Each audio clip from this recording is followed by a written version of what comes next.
Hello and welcome everyone. Thanks for joining us for this is the 8th and final webinar in the Xero Marketing webinar series that Paradox has been doing in conjunction with Xero over the last 8 months. Tonight we're talking about how you can make the most out of your Xero Gold Partner status.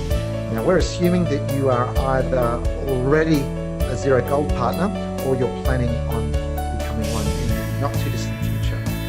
Now, if you've not met me before, my name's Michael Carter, or MC. I'm founder and director of Practice Paradox.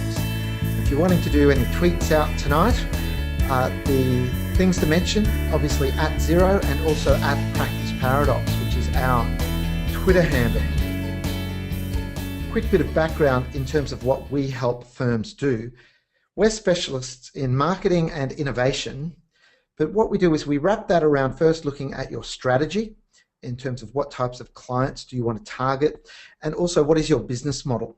There are a lot of different ways that when you're in an accounting, business advisory or bookkeeping business, there are plenty of ways you can succeed. Not everyone needs to have the exact same formula and the exact same style of firm. So once you're clear on your strategy and you have a scalable business model, then marketing and innovation together are the most powerful and most leveraged ways we know of growing a business. Now, over the last year, it's been really interesting, particularly working closely with Xero now and Johnny McAvoy's team at Xero, where he works with global markets. We now deal with accounting, bookkeeping, and advisory firms all over the planet. So we get to see some really interesting and innovative things. And we'll share with you some of those tonight, or this morning, depending which country you're in.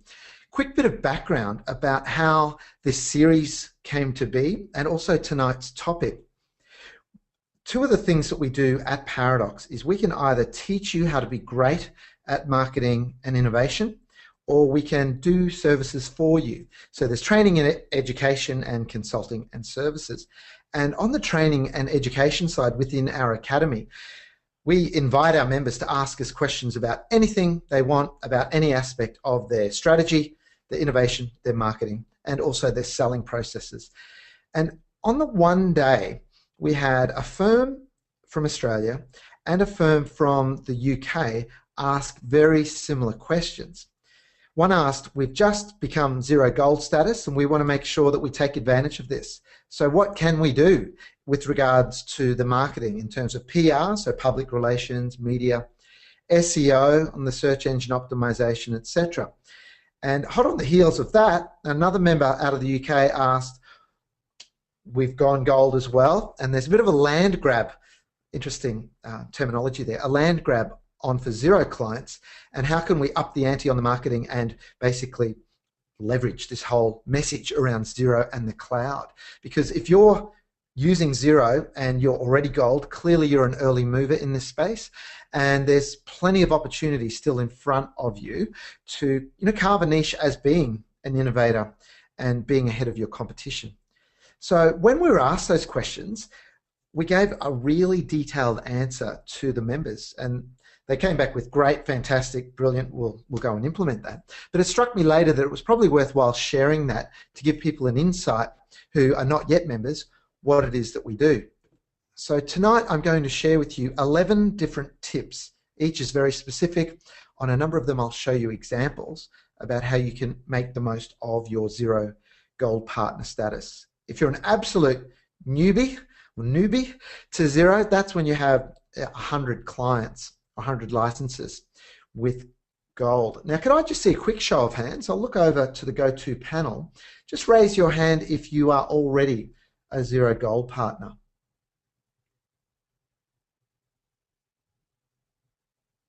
Okay, thanks guys. Interesting. About 20% of you are, and the rest are on your way, or perhaps you're already platinum. Okay, the first tip, this is a really basic one, but we track in Twitter mentions of Xero and gold, and we often see when senior account managers and account managers at Xero congratulate firms who've just reached it. And then we go and have a look at their website, check them out. Now, it's pretty basic, but getting that Xero Gold Partner logo on your website, that's a very quick task for anyone to do. So if that doesn't happen day one, because clearly you know it's coming when you're going gold, or at least in week one, that's just dropping the ball, essentially. So there's a few different ways you could do that. You could put it as part of the site here, and here's a member of our academy. They're a bookkeeping firm. They're not long gone gold. They're the first Brisbane-based in Queensland, Australia, first Brisbane-based gold partner, Jack delightedly told me. So you can see in the top right corner, that is just within the template of the site, and it's on virtually every page of the site. Here's another member that we've worked closely with over the years, Growthwise, out of Newcastle in New South Wales, Australia, and they've got it up in the top right-hand corner, along with mention of the award that they won a couple of years ago now for being the Xero Partner of the Year. And another member that we work with, Pool Group, who were last year's Xero Partner of the Year, though we work with their Xero Books division or related company that focuses on bookkeeping globally. They've put it in their slider or the billboard on their homepage, as you can see there. But basically, don't hide your light under a bushel and get it out there. So I know that's an incredibly basic tip, but let's start with the basics. Let's get a bit more advanced now. Now, as we introduce terminology tonight, or this morning, today, ask any questions you like. We have a webinar co-pilot, Isabel, on the Paradox team, who's located in the Philippines. I'm sitting here in Brisbane, Australia. We've got a distributed team with Paradox, and she's keeping an eye on the questions. So any question you like, we will have time for questions tonight. So second tip, have a Xero landing page on your website that is SEO'd, so that is search engine optimized for a phrase that includes Xero and might include your location or region, and might also include another keyword like setup or conversion or training, depending what aspect of Xero you're targeting, bookkeeping, accountant. Now, if you're wondering what a landing page is, within this Xero Marketing webinar series, we did a webinar just on what a landing page is. So you can watch the recording of that on our YouTube channel, but a quick explanation of a landing page is it's not your home page. It's a page on your website that has a very specific focus, and it's optimized for a particular phrase. Now, optimized means it wants to rank well in Google and other search engines, but primarily in Google for that phrase. And then when someone lands or arrives on that page, it has a very clear objective. It's not trying to sell your full range of services. It, in this case, is just letting people know about your expertise in Xero and what it can do for them. So it's kind of a specialist page on your website. And you can have landing pages not just for Xero, but for other services and even other business types. We'll show you some examples on that. Gil McKerrow is an accounting and financial planning firm who are rabid foaming at the mouth about Xero, and we've been working with them for about 5 years now. And their new website actually just went live, I think, yesterday. So they've dramatically upgraded and modernized their look, which is brilliant. They used our logo designer for their new logo, you can see in the top left there, which is all about growth and direction. But here's a page. This is not their homepage. This is a landing page on their website that is targeting a phrase that includes the word Xero. So you can see there, accounting in the cloud with Xero, and there are a number of sub-pages off that as well in terms of Xero for business, Xero for individuals, Xero accounting blog. They've even set aside a section of their blog to target that. So they have cleverly created a number of landing pages that are focused in on Xero alone.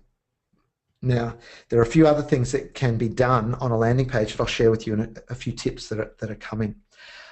Even a blog post can essentially be a landing page and can target a phrase. Change accountants and advisors in Brisbane, we helped them with a blog post where they wanted to rank well for Xero Accountant Brisbane, and knowing how to optimize something for Google in terms of the title, the way images are described, which are called alt tags, the URL or the web address for the blog, which phrases are bolded, which phrases are used as heading 1, heading 2, all of those things are noticed, as well as how often the phrase is used on the page. And when we did a blog post for them, they were #1 for that phrase within the space of 10 days and remained there for quite a long time. But SEO is a little bit like gardening, in that your garden might be in great shape this week, today, but in 6 months' time, if you don't care for it, it might be not so good. So it's a matter of continually publishing timely, relevant, new content targeting the phrases that you want to rank well for. So if you don't know and don't have documented within your management team, and particularly the people that look at your marketing within your firm, and also with outside consultants you might use like Paradox, if you don't have your target phrases that you want to rank well for in Google defined, well, you probably won't hit the target.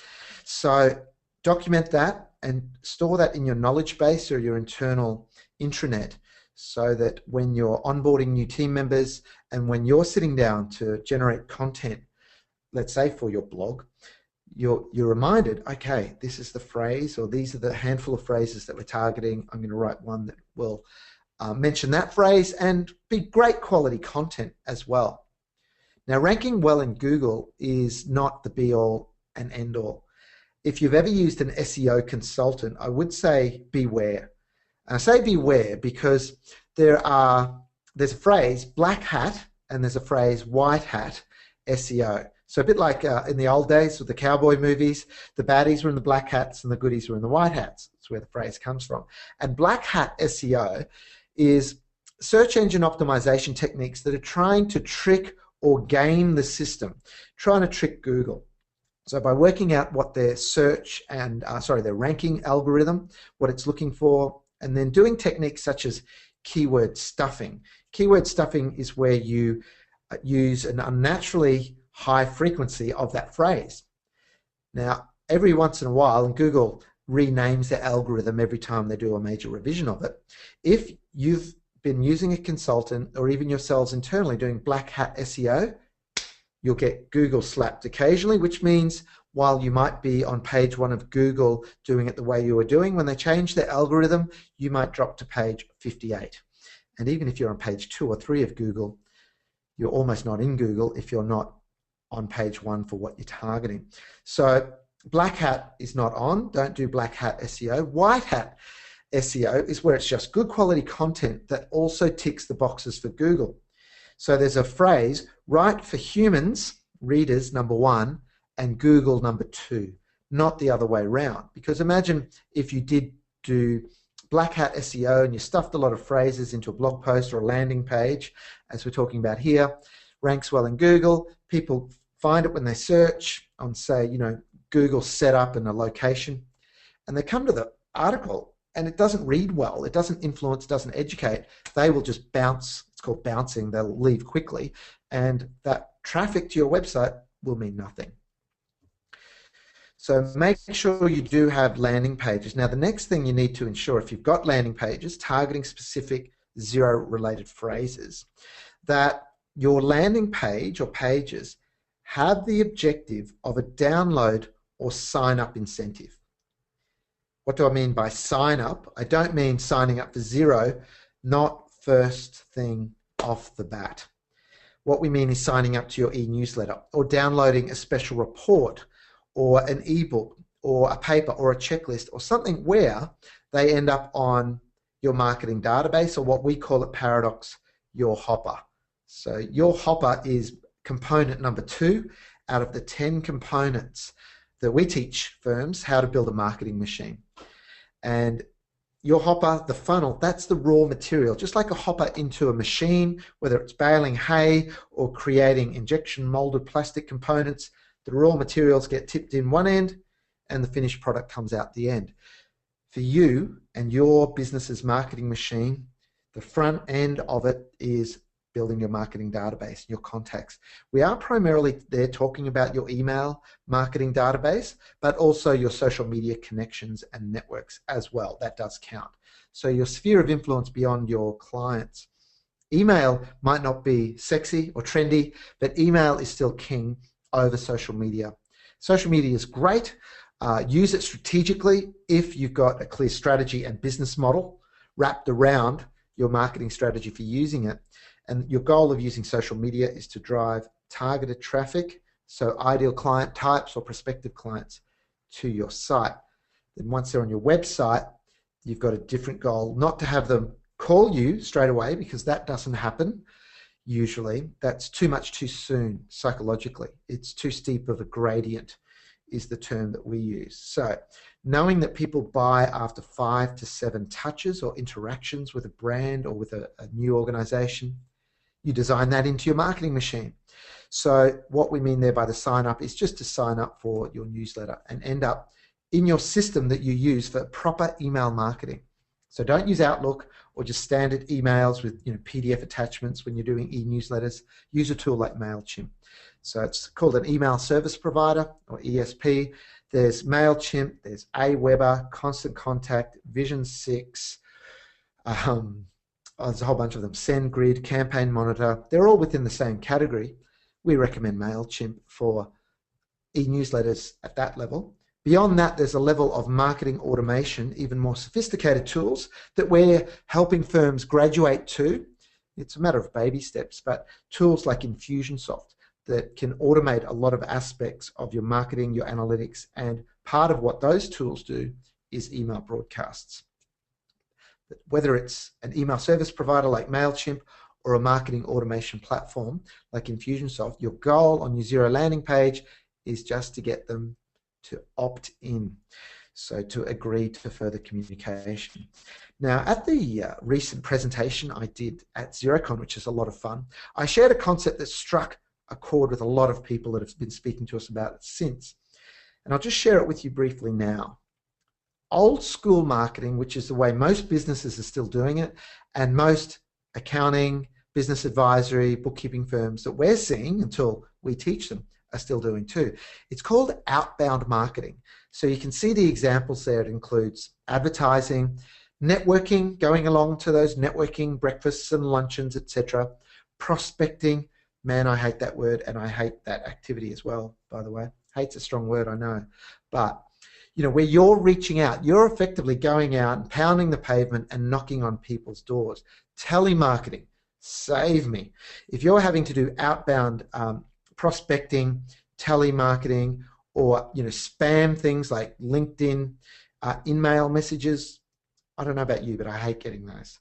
If I don't know you, we haven't done business, don't email me out of the blue and say, hey, we should do business. That is very, very old school, and it's what sometimes known as interruption marketing. That's a term that was coined by Seth Godin about 15 years ago now.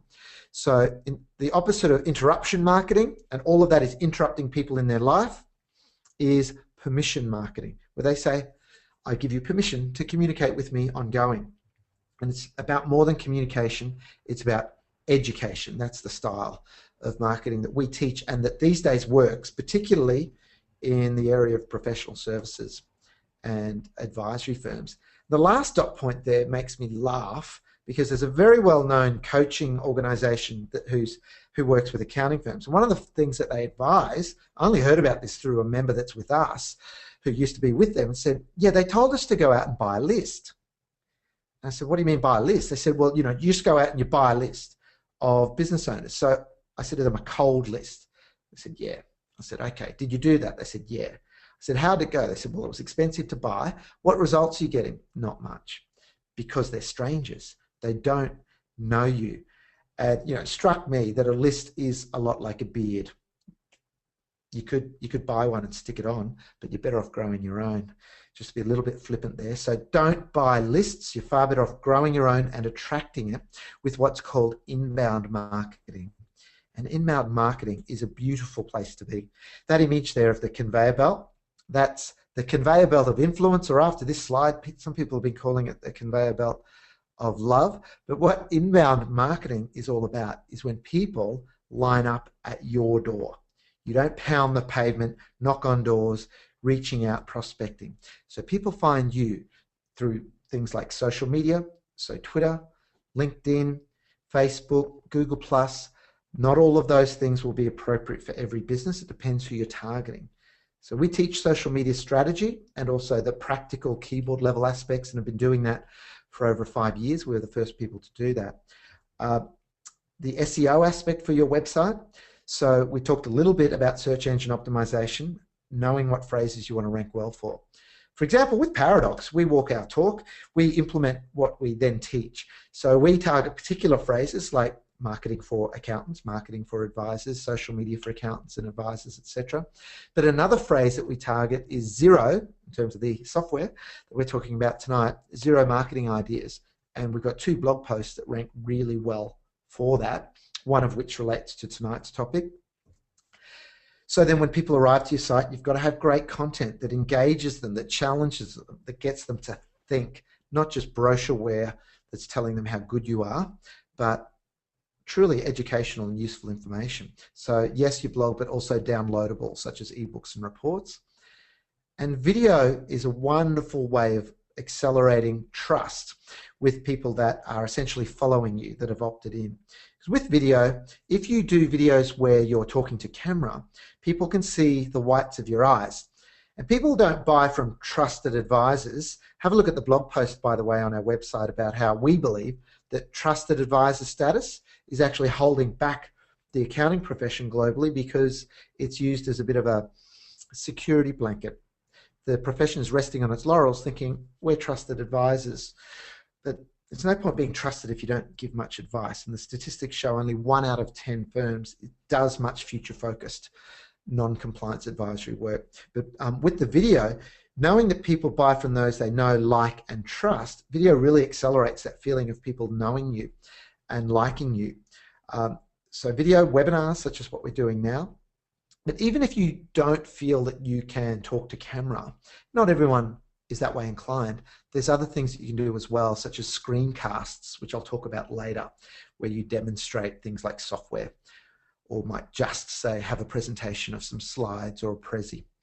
Events and workshops as well.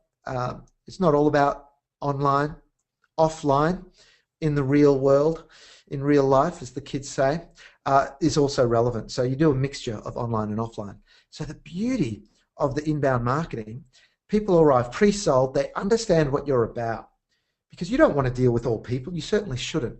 You want to deal with those that share the same values and world views as you, in a way. Essentially people that you like dealing with.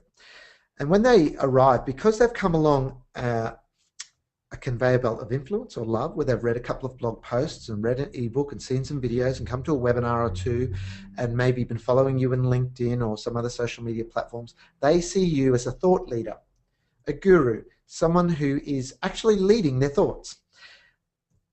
And that is when you stop selling and you start influencing, and the selling is done by your marketing machine.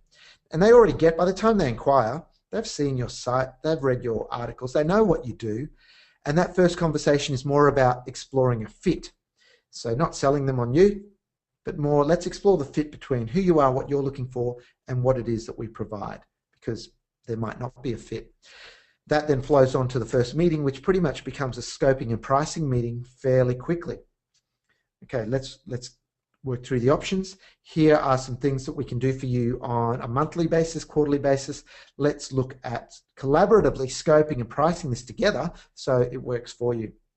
That's the new way, by the way, of doing engagements and proposals. You should never be sending your proposal and giving the price after that meeting. It can be done using web-based, cloud-based collaborative tools with the prospective client or existing client if you're re-engaging them right there in the meeting. That way you get agreement there and then, and you can read the body language and essentially just tailor it to what they're comfortable with. And bottom line, you'll convert those inquiries faster and they'll become better clients quicker. We use a term client share to contrast that with market share. Market share is obviously getting more clients, growing the number of clients you've got. Client share is working with your existing number of clients. What more could you do with them? What additional services could you provide to them? It sounds a little sort of old school and crass to say upsell or cross-sell. That might be terminology that you've heard in the past, but we strongly believe that you have a moral obligation to let your clients know about these other services. Whether they buy or not is a combination of things: where they're at in terms of their timing, where they're at in their life cycle, and also your skill and ability to lead and influence. But at the very least, you must make your clients aware of these services that are not just about last month, last quarter, last year, but helping them predict and manage this month, this quarter, this coming year. And ultimately, you have a better business and clients that love you more and pay you 3 to 4 times what they would if you were just doing the standard compliance-only related work. Very simple formula for you to put the following tips I'll give you into context. Even though we teach a 10-component marketing machine, this was a slide that I included at XeroCon to just break it down to 3 things. The first thing is attracting targeted traffic to your website. So people that are bang on, the type of people that you want to work with, types of businesses. Then the goal of your website is to convert, we covered this a little earlier, but to reiterate, to convert them into subscribers so you then have permission to communicate with them ongoing and take them along your conveyor belt of influence. And note the word nurture there. It's not about sell, sell, sell, because people will turn off, they'll stop opening your emails, they'll unsubscribe. Worse still, they might even mark you as spam. So nurture is the intent. You know, maybe 1 in 5 things that you send to people on your list, that's much bigger list than just your clients.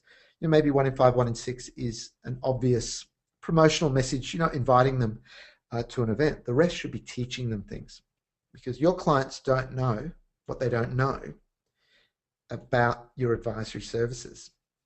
I made the comment at XeroCon that, to give you an analogy, your advisory services, what you're really selling are footbridges across chasms. And there's no demand for footbridges until your clients see a chasm. And the chasm is, on one side is where they are now, and on the other side is where they could be. And the only thing that allows them to see the difference between where they are now and where they could be is opening their eyes, opening their minds, shifting their beliefs, and educating them. So that's the marketing formula. So assuming now, let's go into the future. You've got some Xero-specific landing pages. You've got conversion tools there that allow people to enter their email address, download an ebook, and they're on your list. How do you know whether that's working as well? This is one of the, maybe it's the 8th wonder of the business world, but A/B split testing. A/B split testing is where on a landing page, you can use tools like Optimizely, Visual Website Optimizer, Crazy Egg, ClickTail. There's a range of tools in this space. And what they allow you to do is to have different versions of the same page. Why would you want to do that? Well, you'd be surprised. We human beings are odd creatures. You don't know necessarily what headline will get more people to download the book or not, or what color button. Would a green button be the best, green for positive, or red to stand out, or blue to match the Xero logo? You can pontificate about that and theorize, but you're kind of wasting time.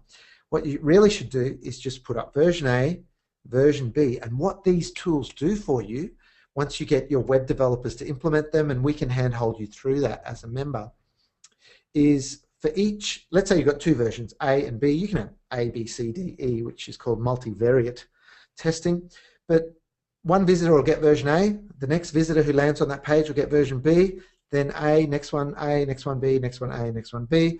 Once there's a certain sample size, you can actually measure which is most effective on the conversion goal. And for members in Paradox, just yesterday actually, we did a webinar on a few different topics, that one of which included the importance in your Google Analytics, which is a free tool that you probably already have implemented, sort of plugged into your website, but probably you're underutilizing. And within Google Analytics, you can have conversion goals, which are things you want someone to do on your site, like subscribing to the eNewsletter, or downloading an ebook, or clicking a video, or clicking social media icons. And the reason you need to set them up in Google Analytics is so that you can get statistics.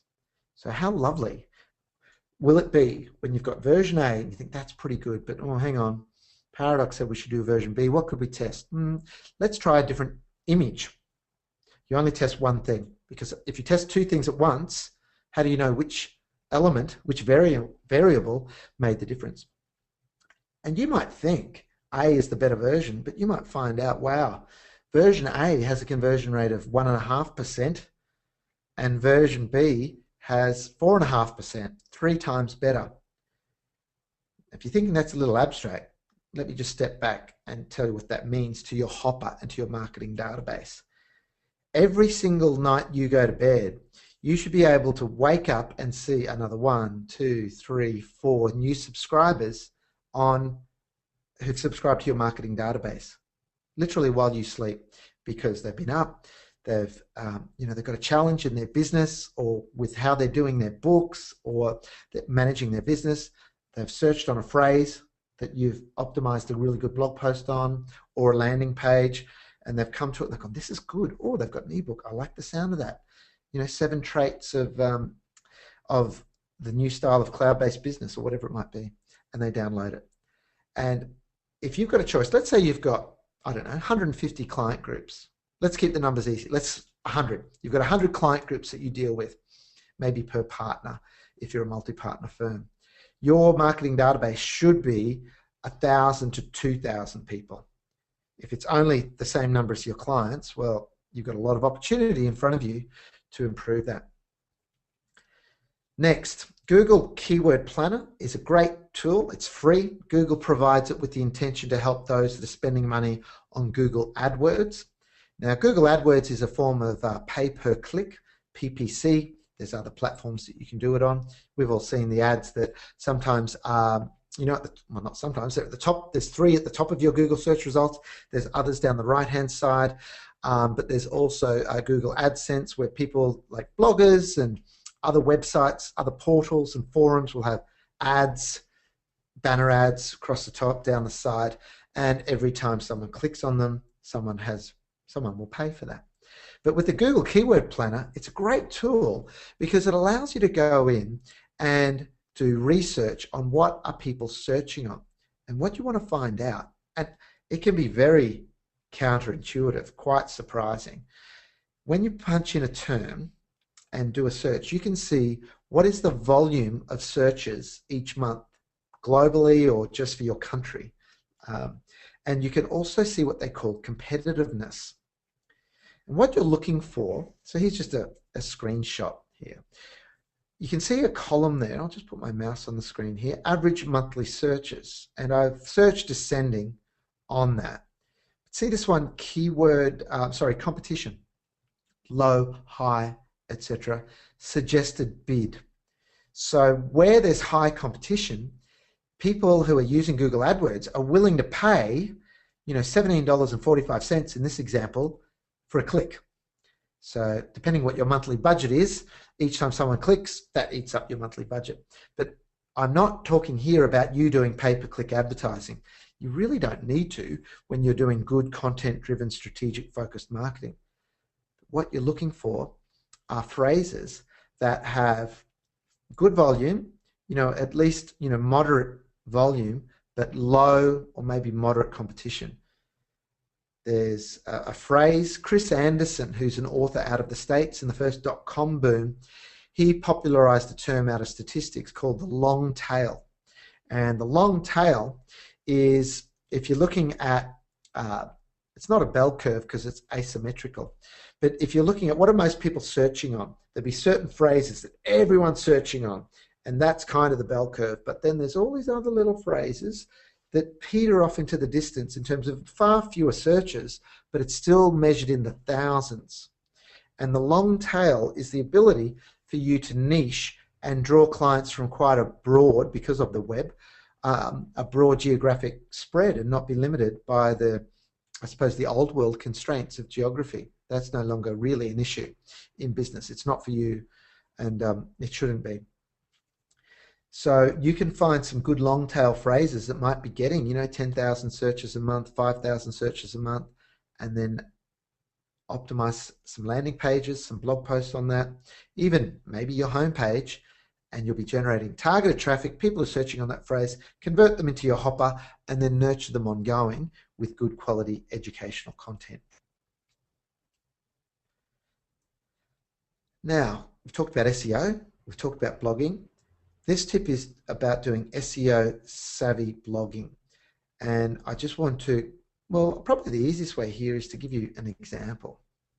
So here's a firm sole practitioner, Inspire CA, and they initially were using our starter level article service. So our starter level article service, as its name implies, is just where people can start because it's the most affordable, and you get to select an article out of a pre-written list, pre-written library of articles.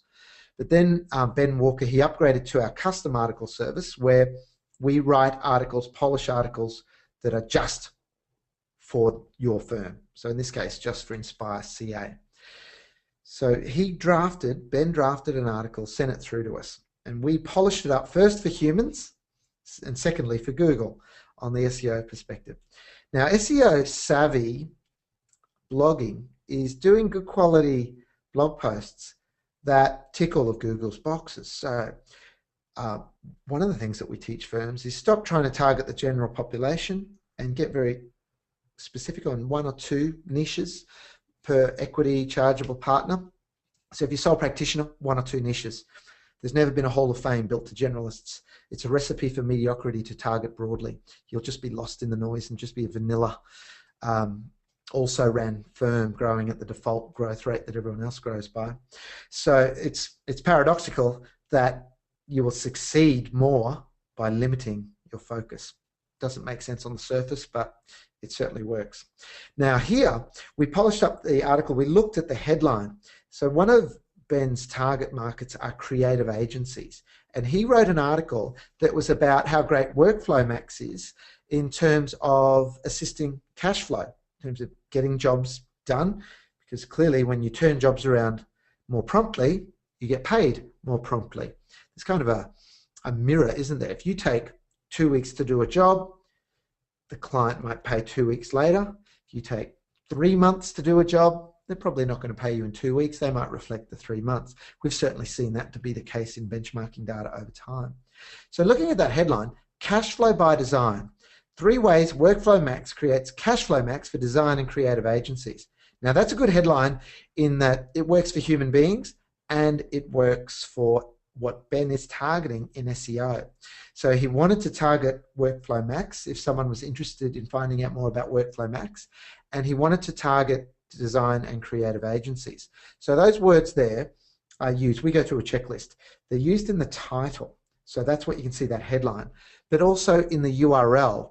So the web address, and that doesn't happen automatically. Some people's websites or blogs are set up badly, lazily I would call it, where the blog post doesn't have any words in it in terms of the URL. It just has a number, you know, squiggle symbol 8734.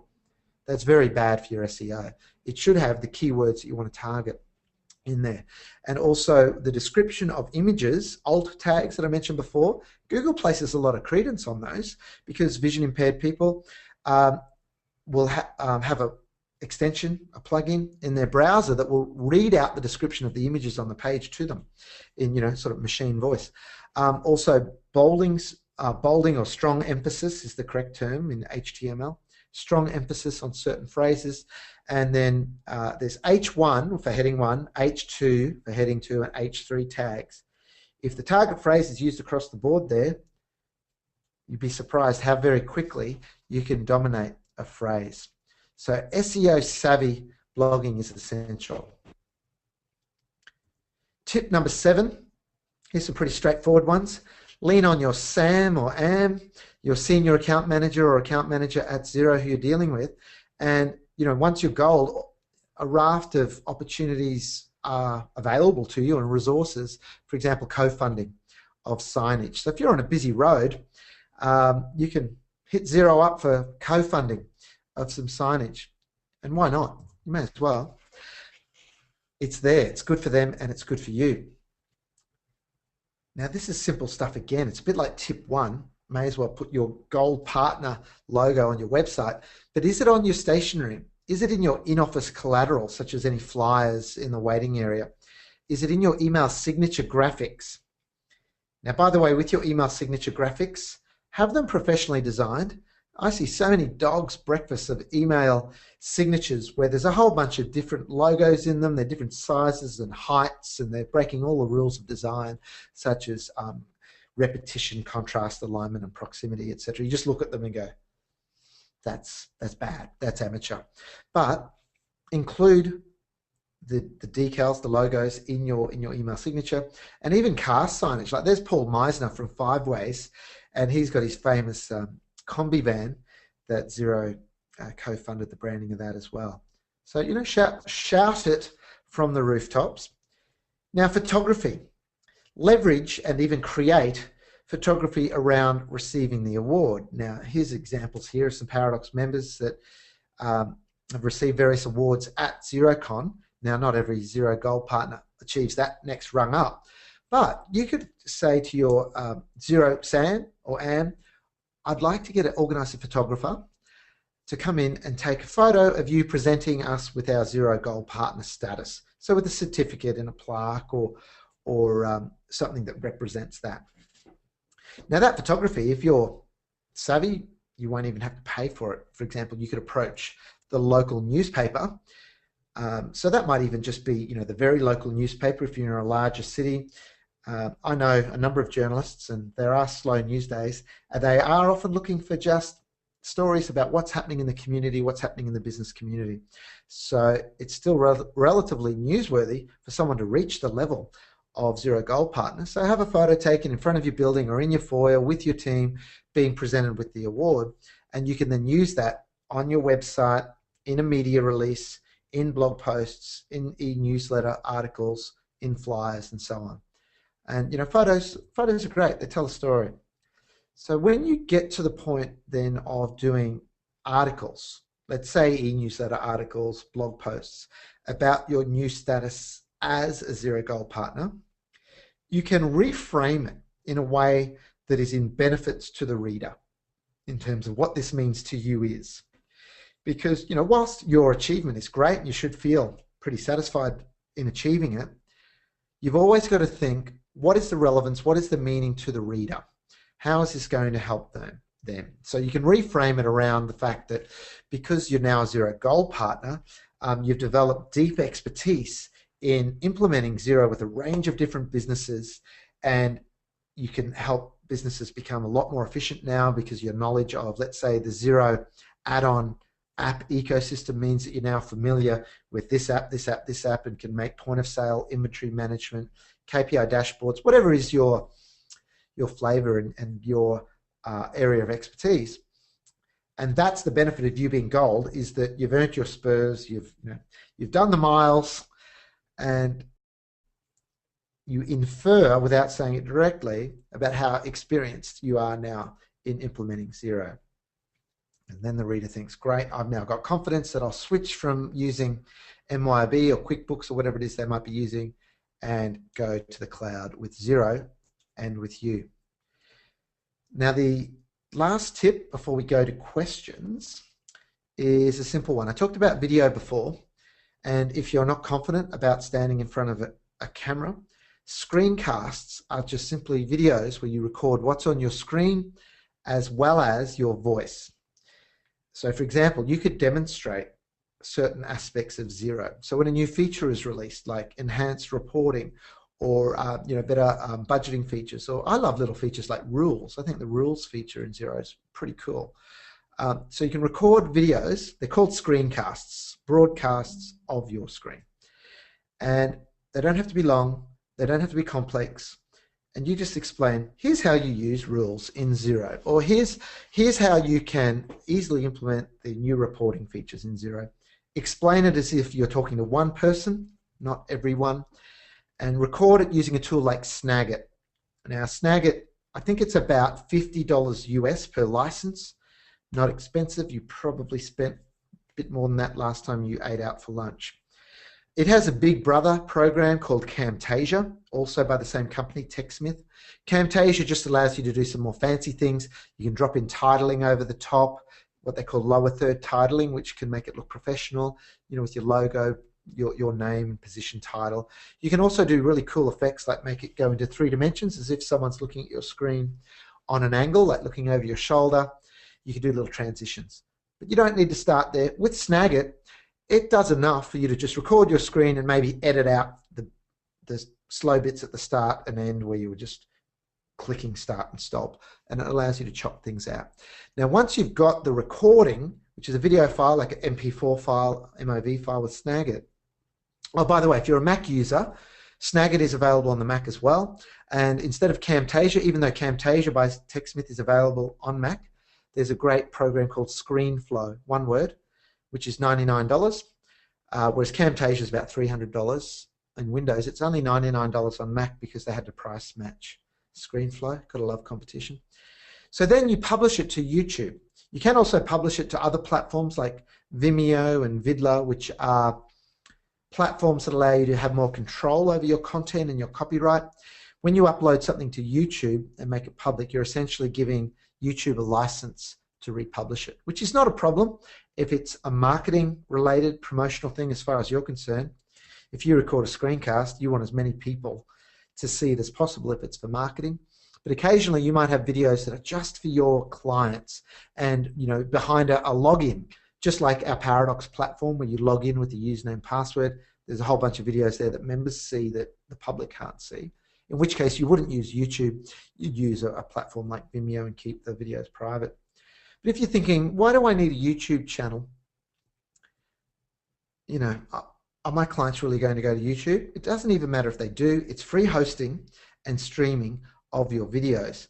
And by the way, YouTube is the second largest search engine after Google. It's not Yahoo, it's not Bing. We all know it's not Bing. What you then do is you get the embed code, it's called, which is under the share tab beneath a video of yours, and you can then embed it, which simply means display it, on a web page in a blog post. It's such an easy way of creating content. Now, one of the things that we teach is every business these days, not just accounting, bookkeeping, business advisory, every modern business that wants to do content-driven inbound marketing where people line up at your door and you can banish old school outbound. Every business is now a publisher. And when you accept that every business is a publisher, including yours, you need to think through the workflow and resourcing of that. Because if you think about a newspaper or a magazine, does the journalist do the whole process, the person who writes it? They certainly don't. They are surrounded by sub-editors who polish what they do, editors who decided what are the timely topics to write about in the first place. I was about to say compositors, about to show my age, but graphic designers that do the layout. So, you know, there's 3-4 people involved in the process. Likewise with you, let's say you record a screencast and it goes for 3 minutes and it's on an aspect of using Xero or one of the add-on partners. The leveraged content creation formula that we teach in the Academy in Module 3, which is called Your Fuel. The metaphor for your fuel is your marketing machine won't work without some fuel. Content drives it. Once you record that screencast, as a thought leader and an authority in that domain of expertise, your job should be finished. Then a marketing coordinator, if you have a team member in-house that might be full-time or part-time in that role, or an outsourced provider such as our virtual marketing assistance service, can do everything else. We can organize the transcription of what you say in that screencast into the article. We can then polish and publish. Publish comes later. We polish that transcription so that it's well written in terms of prose, so that it reads well. Then SEO it, then come up with a great SEO-savvy headline. Then capture a screenshot from the video to use when we do the post so that that gets picked up in RSS feeds if people are using things like Feedly or Flipboard or Pulse. There's a whole range of apps that people use on their smartphone and tablet to read websites, and it helps to have a good image to get featured in those apps. And then once you publish it to your website, you then do updates in LinkedIn, you then do tweets in Twitter, posts in Facebook, etc., to send targeted traffic back. But notice that that's a team effort. Someone wrote it, someone polished it, someone SEO'd it, and someone uploaded it. So if you don't have that internal as a resource, you need to marshal as an entrepreneur. I'll tell you what, two of the biggest misconceptions in life and in business is that you're limited by time and money. You're not. You're limited by your skills in utilizing time and marshalling money and resources, because all of us have available the same amount of time and all of us are on the same planet with the same people. So if you accept that it's a competency and a skill set, you can kind of rid yourselves of those excuses, which is really what they are, and move forward and be a better executor. Because the universe only rewards completion, it doesn't reward ideas, it doesn't reward the half-written article or the 95% written article that was never published. Just like it reminds me of the half-finished boats. You see a do-it-yourself boat builder that sits in their front yard for years. Reward is on the far side of risk, and risk is when you risk judgment, success or failure, which can only come with completion. So you need to have that workflow in place to make sure that when you have an idea for content, whether it's written, whether it's video, whether it's screencast, whether it's webinar, whether it's a client event, that you follow through to completion and get the feedback.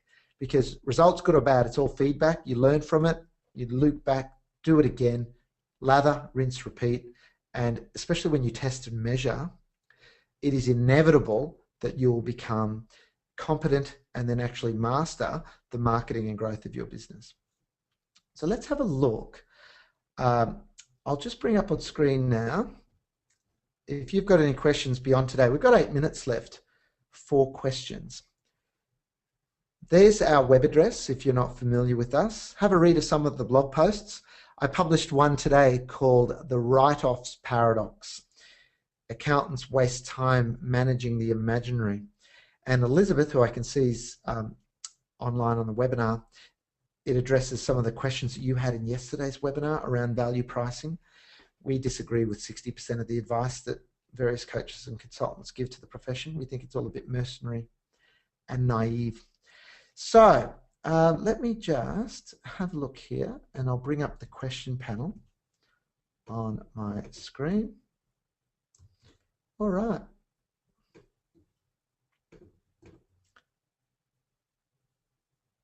Cool. Okay, great. John has asked a really relevant question. John has asked, would you advocate using Xero videos instead of producing your own screencasts? Great question. Now, the answer depends on where you're at. If you don't yet have any screencasts, use Xero's. However, or use a combination anyway. But if you only use Xero's very cool and quirky and professional videos, then you're doing the same as everyone else. And you're not really building your authority and your place or position in the market. There's an acronym, if you want to write it down, John and everyone else, DARE. We talk about this in our masterclasses. By the way, we have a masterclass, a 2-day workshop coming up in November in Brisbane, Monday, Tuesday, the 10th and 11th of November, on how to market, sell and deliver in a scalable way your advisory services. But in masterclass, when we're teaching people how to do content, DARE, dare. You've got to dare to do modern marketing because it's a dialogue. So the D is for dialogue, not monologue. It's about engaging in a two-way conversation, not about blurting out static brochureware web pages or ads or telemarketing, outbound, terrible old school stuff. So it's a dialogue. And the A, which comes to your point, John, A is for authentic. Authentic means a couple of things. Authentic means stop pretending to be someone else. Stop pretending to be, a big corporate entity if you're not, and be real. Share who you really are, who your values are, your opinions. Don't try to please everyone. You're better off polarizing people and being a cap-in-hand pleaser. You're better off even having 70% of people think you're off your rocker and the other 30% think you are on the money. So I would say, John, definitely record your own screencasts, but until you have those, use the Xero ones. You can get the embed code off their Vimeo channels, etc. But your own screencast will actually ultimately work better for you. Robert has asked, where does newsletters, both online and printed ones, fit into all of this? Now, Robert, if you want to just send through an elaboration, a little bit more detail on what you mean behind that question, because I can answer that in a few different ways. Now, in terms of, I'll talk about e-newsletters versus printed. Now, printed newsletters still have a place because everyone's inboxes are crowded, don't we know it? Particularly mine at the moment after a dozen speaking engagements in the last 2 weeks. I'm still playing catch up on my inbox. But direct mail has dropped away. So not many people are doing it because it's expensive. And it's actually a whole lot more effort, isn't it, to do a printed e-newsletter. It's got to be printed and you've got to pay for it to be folded and stuffed into envelopes and mailed off. Can all be done, can all be organised. And I think a printed one does cut through. And I know some firms do them annually, biannually, quarterly. I don't know anyone that does them monthly. It's probably over the top anyway. I would say on newsletters, by the way, speaking of authenticity, real content, some of the worst e-newsletters I've seen going around are the ones that you can pay money for and subscribe to and just whack your logo or masthead across the top.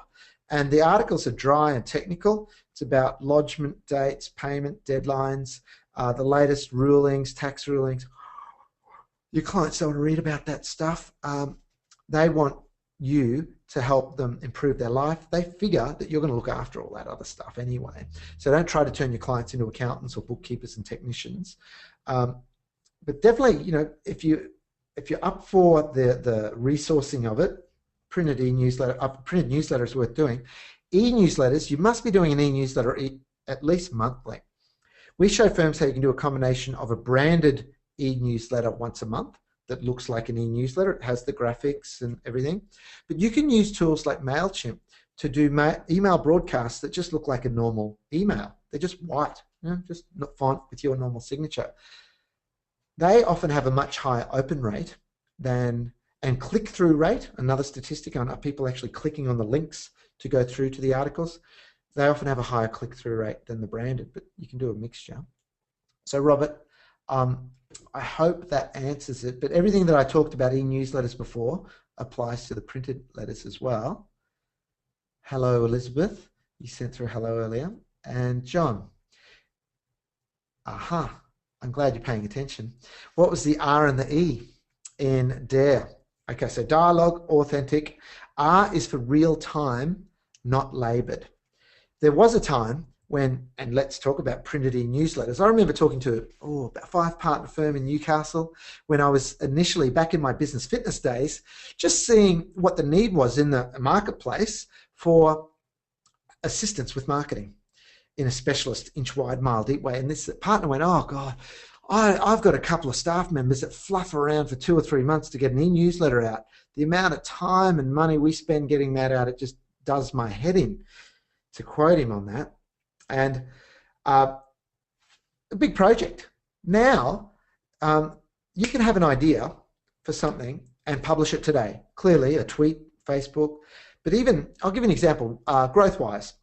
At our masterclass that we did a few masterclasses ago where we taught how to use video in your marketing because it's so powerful and so quick and easy to do once you're set up with the right tools.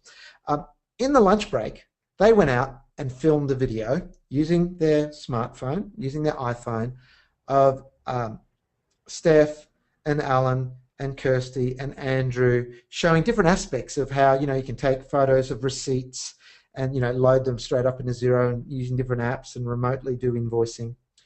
And they edited it and published it to YouTube and embedded it in a blog post, all within pretty much the space of their lunch hour at Masterclass. So that's R is real time, it's fast, doesn't have to be laboured, doesn't have to be project based.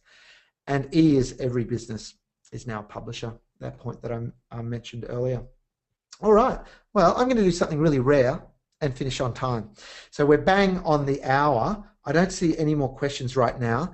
There's our web address, practiceparadox.com.au. Johnny McAvoy and the team at Xero have received great feedback. So for those of you who passed the feedback on this series through to Xero, excellent, because they've run an encore series. So we're going to do some different topics and do another series, maybe even more specific topics on aspects of marketing and conversion people across on Xero. If you want to email us, the email address is grow@practiceparadox.com.au. And any questions about tonight or any aspects of things that we've touched on in any webinars within the series, happy to help you out. So depending what time zone you're in, good morning, good afternoon, good evening. Thank you for joining us and look forward to seeing you for our next webinar. Bye for now.